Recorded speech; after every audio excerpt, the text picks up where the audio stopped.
तो श्री नरेंद्र मोदी जी ने खोला, किसी कांग्रेसी सरकार ने नहीं खोला।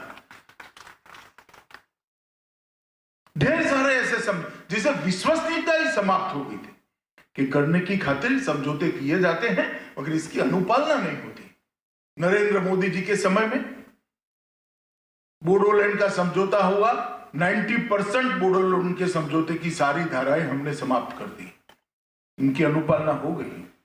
ब्रू समझौता हुआ, ब्रू समझौते के तहत 14 में से 9 जगह पे जमीन देने का काम समाप्त हो गया है और वहां पर भी 2022 के पहले 35,000 से ज्यादा ब्रू परिवारों को 35 साल के बाद पहली बार रहने की भूमि मिलेगी, अनाज मिलेगा, 4500 रुपए पेंशन मिलेगा और सम्मान भी मिलेगा कि वो भारत के नागरिक है।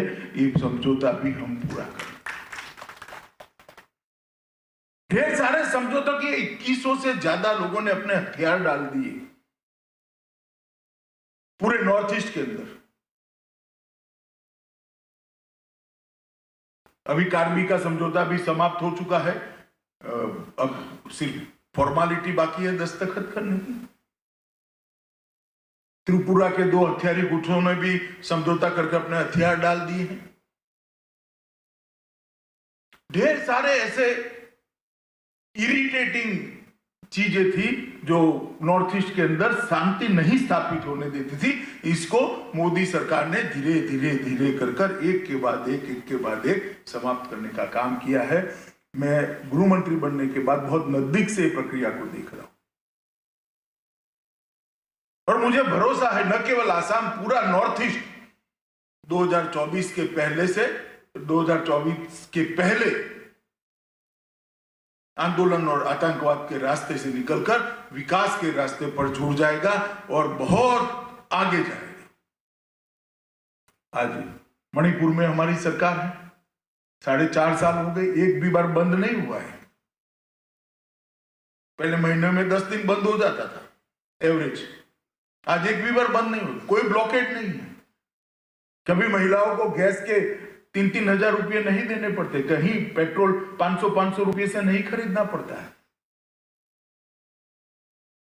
अगर विल है, इच्छा है तो सब कुछ हो सकता है। इसका ये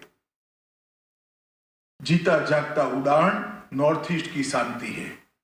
मित्रों, जब हेमंत जी ने कहा कि 21 मेडिकल कॉलेज आसाम के अंदर बन जाएंगे, मैं मानता हूं आसाम के लिए ये बहुत बड़ी उपलब्धि है। देश में बस्ती के आबादी के अनुपात में शायद सबसे ज्यादा सरकारी कॉलेज यहीं पर होंगे, आबादी के अनुपात।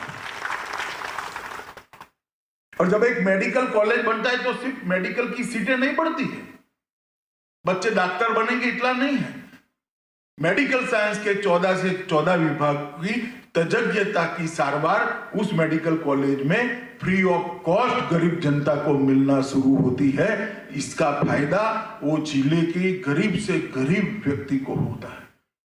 और अब तो मोदी जी ने और आसाम ने, मोदी जी ने 5 लाख रुपए आयुष्मान भारत योजना तक का एक कार्ड दे दिया है। हर साल आपको 5 लाख तक का नहीं देना है। और जो वो रेंज में नहीं आते थे उन्होंने अटल अमृत योजना बनाई है आसाम सरकार ने। तो एक प्रकार से इसके साथ साथ ये सारे मेडिकल कॉलेज भी सेवा करेंगे। तो मुझे विश्वास है कि स्वास्थ्य के क्षेत्र में आसाम देश के नक्शे पर एक उदाहरण बनकर उभरेगा। मित्रों, ढेर सारे, मैं आज ज्यादा कहना नहीं चाहता, थोड़ा लेट भी हो गए हैं, परंतु ढेर सारे इंफ्रास्ट्रक्चर के काम, आश्चर्यचकित करने वाले इंफ्रास्ट्रक्चर के काम आसाम के अंदर होते हैं।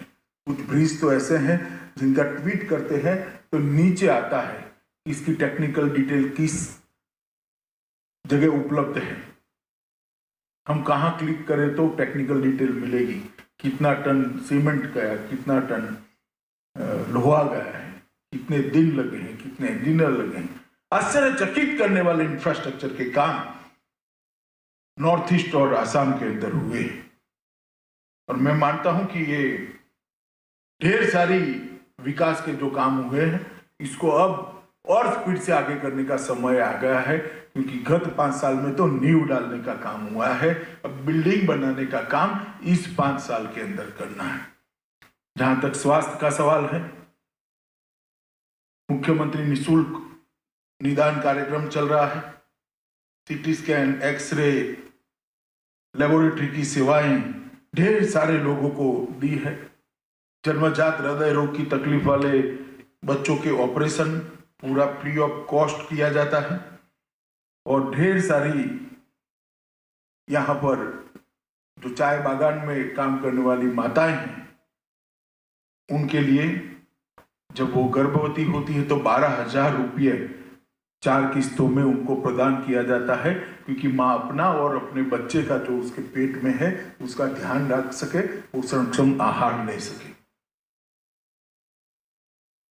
और चाय बागानों के अंदर 15 पीएससी बनाने की भी शुरुआत हुई है। एम्स के गुवाहाटी एम्स भी स्पीड से आगे बढ़ रहा है। मुझे विश्वास